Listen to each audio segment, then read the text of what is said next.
कल्पना कीजिए, एक गरीब परिवार में जन्मी लड़की जिसे बचपन में ही शादी के बंधन में बांध दिया गया, जिसने अत्याचार सहा, जिसे समाज ने ठुकराया, और फिर वही लड़की एक दिन पूरे देश में बैंडिट क्वीन के नाम से मशहूर हो गई। लेकिन क्या फूलन देवी जन्म से अपराधी थीं, या फिर हालात ने उन्हें ऐसा बनने पर मजबूर कर दिया? आज की इस वीडियो में हम जानेंगे फूलन देवी की पूरी कहानी, जिसने भारत के इतिहास में एक ऐसी छाप छोड़ी जिसे आज भी लोग याद करते हैं।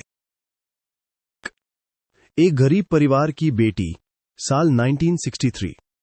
उत्तर प्रदेश के जालौन जिले के एक छोटे से गांव में फूलन देवी का जन्म हुआ। उनका परिवार बेहद गरीब था। घर में खाने तक की परेशानी रहती थी। बचपन से ही फूलन तेज स्वभाव की थीं। जब उनके परिवार की जमीन पर रिश्तेदारों ने कब्जा करने की कोशिश की, तब छोटी सी उम्र में भी उन्होंने विरोध किया। लेकिन उस समय गांव में गरीब और निचली जाति के लोगों की आवाज सुनने वाला कोई नहीं था।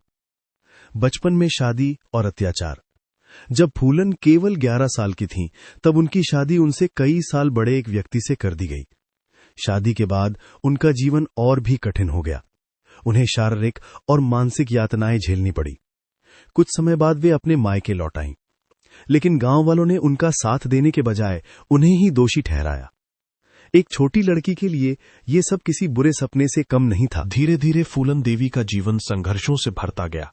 जमीन विवाद, सामाजिक भेदभाव और लगातार अपमान ने उन्हें अंदर से तोड़ दिया।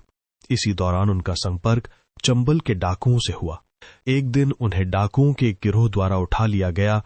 यहीं से उनकी जिंदगी ने ऐसा मोड़ लिया जिसने उन्हें इतिहास का हिस्सा बना दिया।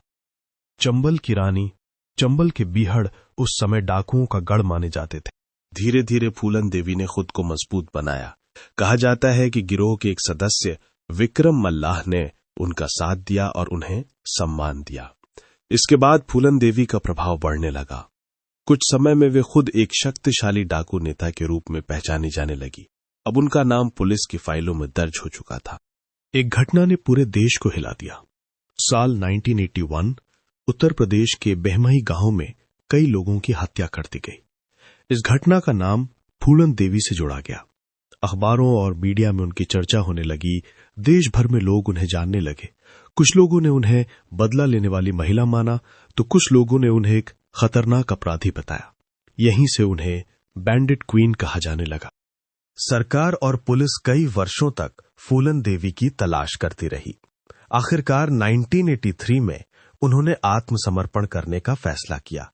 हजारों लोगों की मौजूदगी में फूलन देवी ने हथियार डाल दिए। ये भारत के इतिहास के सबसे चर्चित आत्मसमर्पणों में से एक था।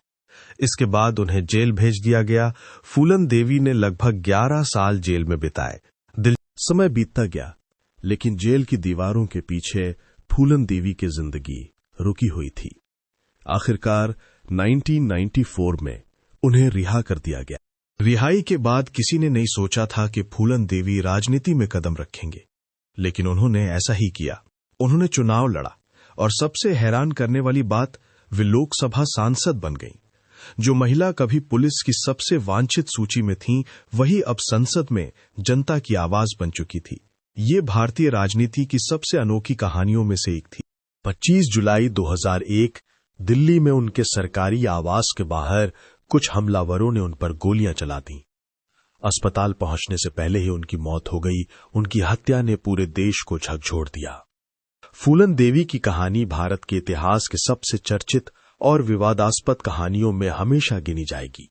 अगर आपको ऐसी ही सच्ची और रहस्यमय ऐतिहासिक कहानियां पसंद हैं, तो वीडियो को लाइक करें, चैनल को सब्सक्राइब करें और कमेंट में बताइए अगली वीडियो आप किस ऐतिहासिक शख्सियत पर देखना चाहते हैं। Thank you for watching. जय हिंद।